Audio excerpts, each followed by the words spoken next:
पांच जो इंद्रियां हैं, जब वो इंद्रियों में को यूज करके हम किसी ज्ञान का निर्माण करते हैं, उसे प्रत्यक्ष प्रमाण का कहा जाता है। तो यह प्रमाण का सबसे पहला प्रकार है, और न्याय दर्शन में इसे प्रमुख प्रकार भी माना जाता है। और प्रत्यक्ष प्रमाण में इंद्रियों के बिना संभव ही नहीं है। अगर किसी इस प्रमाण के प्रकार में अगर कहीं पे ज्ञान निर्माण हो रहा है पर वहां पे इंद्रियां नहीं है, इनमें से कोई भी पांच इंद्रियां नहीं है, तो वह तब प्रत्यक्ष प्रमाण बिल्कुल भी संभव नहीं है। वह पूरी तरीके से इंद्रियों पर भी निर्भर है प्रमाण के लिए। जी अवनिका, ये बात तो काफी ठीक से मुझे समझ में आ रही है और शायद हमारे साथियों को भी समझ में आ रही है कि बहुत सारा ज्ञान जो होता है वो हमारी इंद्रियों से ही उसका प्रमाण मिलता है। हम देखते हैं कि भाई यहाँ नदी है, यहाँ पेड़ है, या फिर हमें महसूस होता है कि अभी सर्दी है, अभी गर्मी है, या हम किसी चीज को चखते हैं तो कहते हैं कि ये कड़वा है, ये मीठा है, ये तीखा है। कुछ गंध मिलती है तो हम ये बात करते हैं, कुछ सुनते हैं। तो इंद्रियों के माध्यम से जो प्रमाण मिल रहे हैं उन्हें हम प्रत्यक्ष प्रमाण कहते हैं।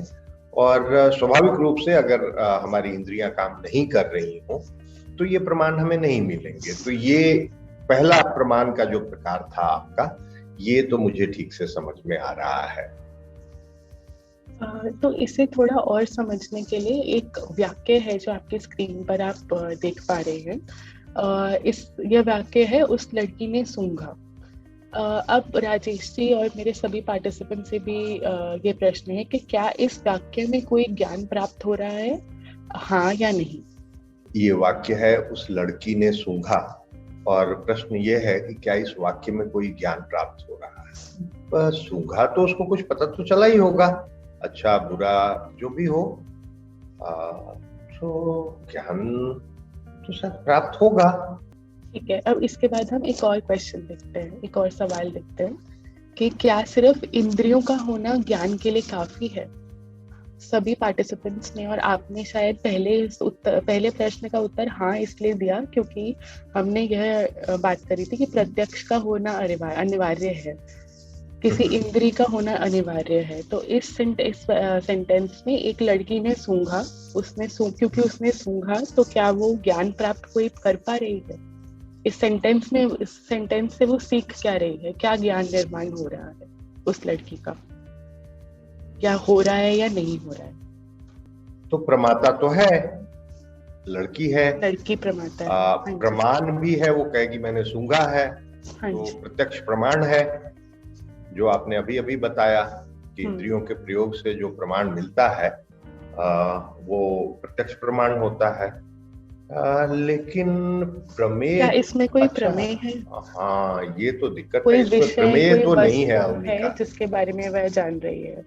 हम इसके बाद एक और वाक्य देखते हैं। अब ये सेम वाक्य है बट थोड़ा सा चेंज हो गया है। उस लड़की ने एक गुलाब को सूंघा। अब इस वाक्य के संबंधित प्रश्न है, क्या इस वाक्य में कोई ज्ञान प्राप्त हो रहा है? हाँ, इसमें तो हो रहा है अवनिका। तो इस वाक्य में हम इसमें जो मुझे दिखाई दे रहा है कि इसमें प्रमाता भी है, इसमें प्रमेय भी है जो कि गुलाब है, और सूंघना हो रहा है, यानी प्रत्यक्ष प्रमाण का भी इस्तेमाल हो रहा है, तो प्रमाण भी है। तो जब भी हम न्याय दर्शन में प्रत्यक्ष प्रमाण की बात करते हैं तो उसमें सिर्फ इंद्रियों का होना अनिवार्य नहीं है। प्रत्यक्ष ज्ञान के लिए प्रमेय का प्रमाता की इंद्रियों के साथ जुड़ाव होना बहुत जरूरी है। तो अगर सिर्फ इंद्री है पर कोई प्रमेय नहीं है पर प्रमाता है, तो उस केस में भी कोई ज्ञान निर्माण नहीं होगा, क्योंकि हमारा जो सब्जेक्ट है, जो विषय है कि हम क्या किस चीज का ज्ञान प्राप्त कर रहे हैं, वो तो है ही नहीं।